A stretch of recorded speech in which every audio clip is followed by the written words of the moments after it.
When you wake up in the morning, what's the first thing that you think about? Oh no, I'm so late. I've got so much to do, and it's not a good start to the day, and everything's going to go wrong. It's a beautiful day. This is going to be a beautiful time to have a walk to really wake me up and set myself up for the day. Or another day, same old, same old. I've got to get up to get the family up and ready to start the day. My daughter, the last 2 weeks, has been walking the coast to coast across the UK, and yes, they had to contend with Storm Floris. But thankfully, they had already made the decision that they were going to stay put that day. They weren't going to walk through the gales and the rain because it was just not safe. But waking up to the gales, the wind and the rain was a different matter. They were safe and they were dry, but if they left the tent and went off for the day somewhere else, what were they going to come back to? No tent, a shredded tent in the hedge, and then of course what was going to happen after that?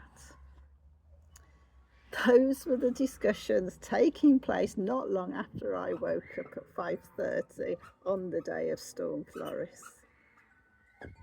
Mum, slightly worried about the tent, leaving it, and what happens if it blows away whilst we're out?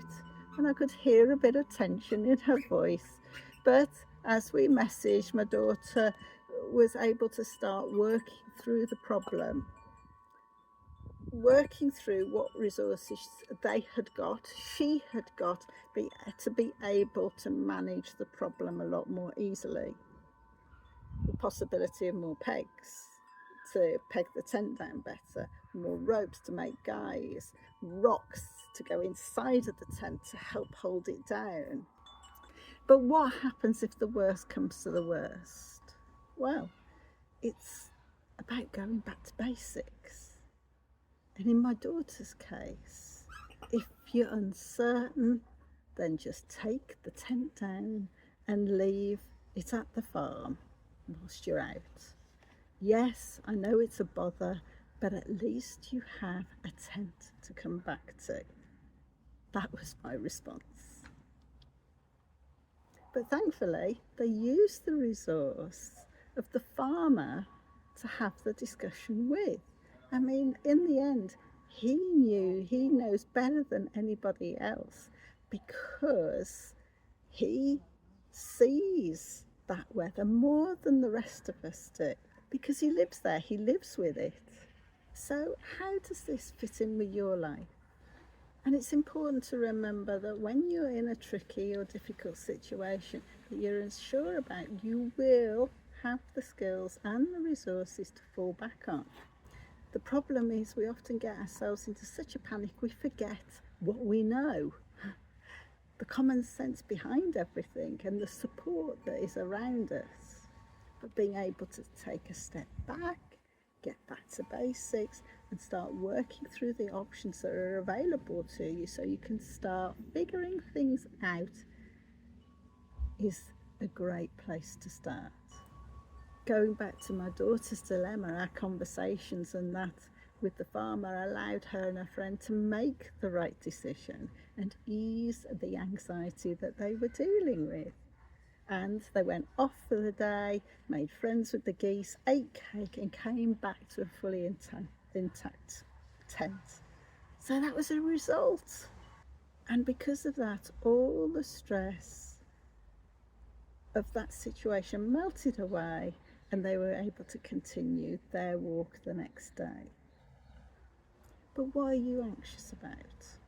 Are you finding the solutions to help you ease the burden and release the anxiety that you're holding on to, that's stopping the ideas to solve the problem come to the forefront of your mind?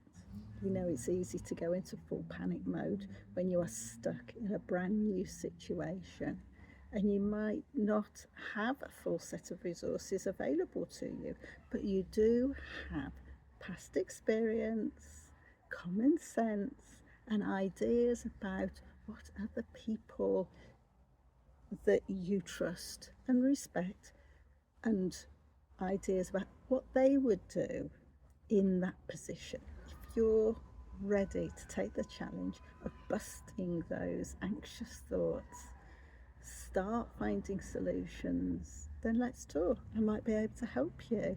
So follow the link in the chat and book a 30-minute free Untangle Your Mindset call.